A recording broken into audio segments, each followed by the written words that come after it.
cela à tous les fans de One Piece. On se retrouve dans une toute nouvelle vidéo sur la réelle puissance de Marco et de Rox Dixebeck. Alors avant que la vidéo ne commence, je vous inviterai comme d'habitude à vous abonner si vous aimez ce que je fais, à liker la vidéo si elle vous a plu. Et pour ceux qui suivaient mon ancienne chaîne que j'ai abandonnée pour celle-là à cause de problèmes que j'ai évoqués dans la dernière vidéo de mon ancienne chaîne, je faisais souvent des vidéos la réelle puissance de tel personnage.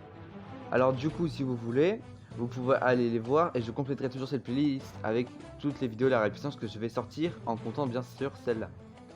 Vous allez sur chaîne, vous êtes dans playlist et là vous avez la playlist la réelle puissance avec toutes les vidéos que j'ai faites à ce sujet pour l'instant, qui sera complétée au fur et à mesure des sorties de nouvelles vidéos dans ce type. Bon, alors déjà, pour Marco, beaucoup de personnes se disent que Marco doit avoir le niveau d'un Yonko, étant le second de Barbe Blanche qui était beaucoup plus fort qu'un Yonko à son prime, mais c'est totalement faux. Pour Marco, à Onigashima, beaucoup de personnes pensent qu'il a le niveau d'un Yonko, mais c'est totalement faux. Et les gens qui pensent ça, c'est surtout par rapport au fait que King et Queen se faisaient, on va dire, 2v1 par Marco. Même si ça se jouait sur une égalité, il n'y avait pas de personne qui prenait l'avantage sûr. Mais là où vous pouvez facilement remarquer la nuance, c'est que King et Queen n'étaient pas en forme hybride. Alors que par hasard, Marco y était. Et si vous regardez très bien ce qu'il dit à chaque fois qu'on le voit, il n'est pas en confiance. On voit qu'il prend des dégâts alors que King et Queen, eux, ils pètent le feu. Donc déjà, juste avec ces informations-là, on doit être capable de se dire que Marco a le niveau d'un King. En supplément, on l'a bien vu dans les scans récents, je vais pas dire lequel, mais si vous êtes à jour dans les scans, vous allez savoir lequel je parle. King était contre Marco était en forme hybride et King était toujours en forme normale. Animal complète ou alors en forme humaine. Enfin humaine, on sait pas vraiment si c'est réellement un humain ou si c'est une autre race, on va dire ça comme ça. Alors que Queen était en train, au début c'était contre Chopper, puis après c'était contre Sanji. Donc là, Marco est en train de galérer alors que lui est à fond contre un King qui est pas du tout à fond. Parce que Marco a déjà pris des dégâts par Queen en même temps qu'il a combattu avec King juste avant. Avec ça, il n'y a plus de débat possible. Pour vous assurer qu'il n'y a plus de débat possible, je vais tout de suite enchaîner avec 2 ou 3 arguments qui vont vous prouver factuellement que Marco est beaucoup plus faible qu'un Yonko et qui est au niveau de second Yonko. Alors, pendant le combat entre l'équipage de Roger et celui de Barbe Blanche, si vous l'avez regardé l'épisode et le chapitre, c'est surtout dans l'épisode qu'on voit ça, qu'il y a un Rayleigh Prime qui avait le niveau d'un Yonko. On remercie Garp qui dit que c'est une légende, au même titre que Barbe Blanche, donc là j'ai plus besoin de poser.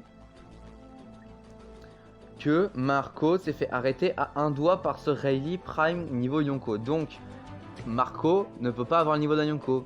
Parce que comme on le sait, un Yonko est en mesure de one-shot un second Yonko sans trop de problèmes, d'accord? Donc là c'est pareil. Et pour ceux qui viendront me dire que Marco était très loin de sa puissance, je vais vous répondre ça avec un argument de pure logique. Rox, quand il est mort, ou entre guillemets on va dire ça comme ça, après, quelques années après, c'était Roger, Shiki et Barbe Blanche qui contrôlaient les mers de One Piece. Avant que Roger ne devienne roi des pirates. Donc l'équipage de Barbe Blanche devait avoir au minimum la puissance d'un Yonko comme celui de Shiki. Et celui de Roger était plus haut mais ne cherchait pas à se bastonner pour éclater les autres équipages. Puis après aller sur Loftel et puis là il nous a très bien montré qu'il avait clairement l'avantage. Et si vous regardez pendant le combat entre l'équipage de Barbe Blanche et celui de Goldie Roger, vous remarquez bien que honnêtement ils n'ont pas galéré. Tous ceux de l'équipage de Roger n'ont pas galéré, alors que pourtant ceux de l'équipage de Barbe Blanche, il y en a eu plein des blessés.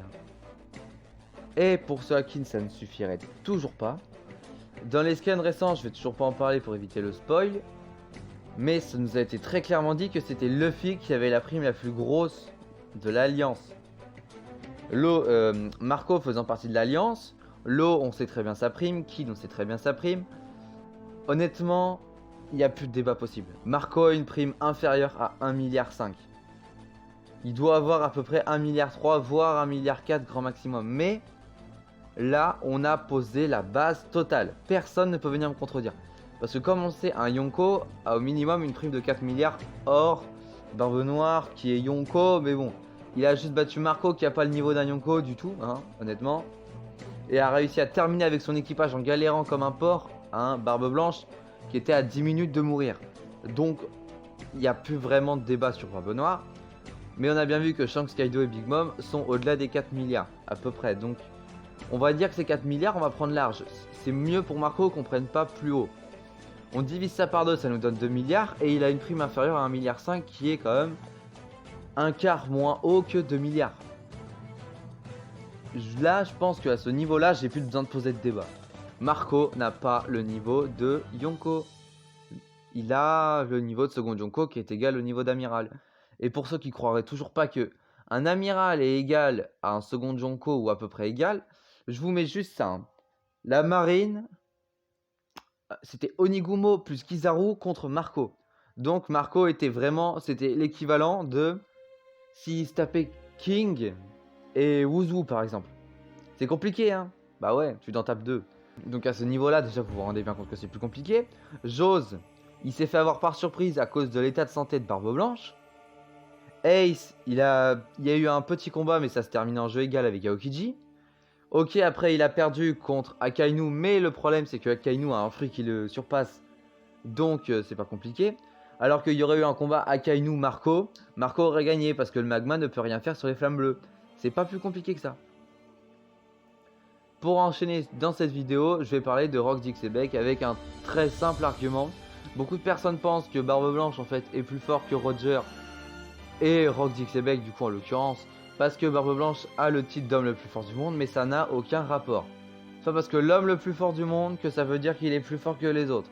On remercie Garp qui a dit que Barbe Blanche était... Enfin non, c'est l'inverse, mais c'est la même chose, que les seuls pirates qui sont au même niveau que Barbe Blanche c'était Shanks, Kaido et Big Mom. Donc là, ok, le mec a peut-être une plus grosse force. Encore, ça c'est à voir, hein, parce que quand t'as un Shanks qui arrête un coup de Barbe Blanche à un bras, sachant que Barbe Blanche, il y a elle avec ses 2 bras et que lui il avait la gravité de son côté, parce que je vous rappelle quand même que la gravité ça tire vers le bas et que son coup partait du haut et Shanks l'a bloqué en partant du bas, ça change vraiment tous les rapports de force. Je pense que Shanks a beaucoup plus de force que Barbe Blanche. Barbe Blanche Prime, ok, sauf que le problème c'est que tant que personne ne l'a jamais battu en force brute, personne ne récupérera le titre. Et Shanks il s'en balance de le battre au bras de fer, hein, par exemple, il s'en balance. Et pour Rox, Sengoku a dit très clairement que l'adversaire le plus puissant que Roger a affronté, c'est Rox Dixiebeck, pas Barbe Blanche. Le débat est clos. Si vous croyez mieux connaître One Piece que Sengoku ou Eiichiro Oda lui-même, vous vous trompez. Il faut admettre que vous avez tort. La personne la plus rapide à la course n'est pas la personne qui va tenir le plus à un marathon. Tu prends Usain Bolt, je suis pas sûr qu'il se fait un marathon au total, on va dire. Peut-être que si, mais il n'arrivera pas premier, je vous l'assure. Donc ça n'a vraiment aucun rapport. Et pour info, je dis ça comme ça, hein, mais Barbe Blanche est à son prime 2 ans après God Valley, donc il était quasiment à son prime à God Valley. Et sachant que Rox était logiquement beaucoup plus fort que lui, étant le capitaine, et étant surtout l'adversaire de Roger, excusez-moi de vous dire, c'est pas en 2 ans que tu up à un certain niveau. Si vous prenez par exemple Luffy, qui le mec en 2 ans il double son niveau, c'est clair. Mais si tu prends quelqu'un comme Barbe Blanche, c'est pas la même chose, parce que c'est vraiment un cas isolé Luffy. Hein. Luffy, Zoro, Sancho, enfin vous m'avez compris, tout cela c'est des cas isolés. Ils ont une augmentation qui est normale vu qu'on est dans un shonen et que ça tourne autour d'eux l'histoire. Donc ils sont obligés d'avoir les augmentations. Et vu que l'histoire de One Piece est très très longue, sur un petit temps on va dire, parce que One Piece pour le moment, dans la réalité, on suit Luffy depuis 2 ans et demi. Donc c'est pas un truc de fou. Alors que nous, ça fait 21 ans qu'on le suit dans notre époque.